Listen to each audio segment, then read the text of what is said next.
ফুল কি নিব? তুমি নিজেই তো একটা ফুল। আমি যদি তোমাকে আমার সাথে নিয়ে যেতে চাই, যাবে?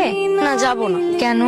বাসায় মা একলা থাকে। আমার এই রাতের বেলা ফুল বিক্রি করতে হবে না, সবগুলো ফুল আমার দিয়ে দাও। রাখো, এই খাবারটা নিয়ে যাও, তোমার মার সাথে একসঙ্গে খাবা। কি ভাবছো ভাইয়া? ফুল দেখে ফুলের হাসির ঘটনা মনে পড়লো। ওটা যদি আমি তোদের শেয়ার করি, তোরা হাসতে হাসতে গড়াগড়ি খাবি। তো আমাদেরও বলেন না, আমরাও শুনে হাসি। তোর ফুলের দোকানে গেছে ফুল কিনতে, তখন তোরা কিরকম এটা দেখতে হবে না? একটু ফুলটা একটু নাকের সামনে নিস। এত বড় একটা মাছ আমার মুখের ভেতর ঢুকে গেছে, কি একটা অবস্থা আমার। এখানে আবার হাসির কি হলো? হাসির কিছু হয় নাই, আবার কি হলো ভাইয়া? মুখের মধ্যে মনে হয় মশা ঢুকছে, কি একটা অবস্থা। এই যে তোমার আমি হাসিতে পারলাম, আমি তো এটাই চাইতেছিলাম।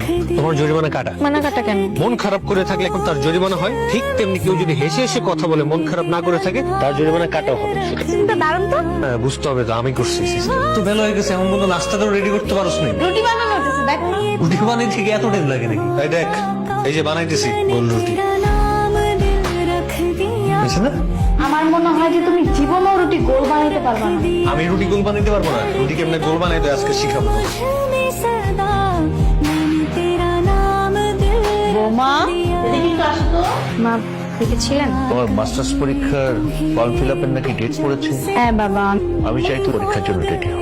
ঠিক আছে, আপনারা যখন চাইছেন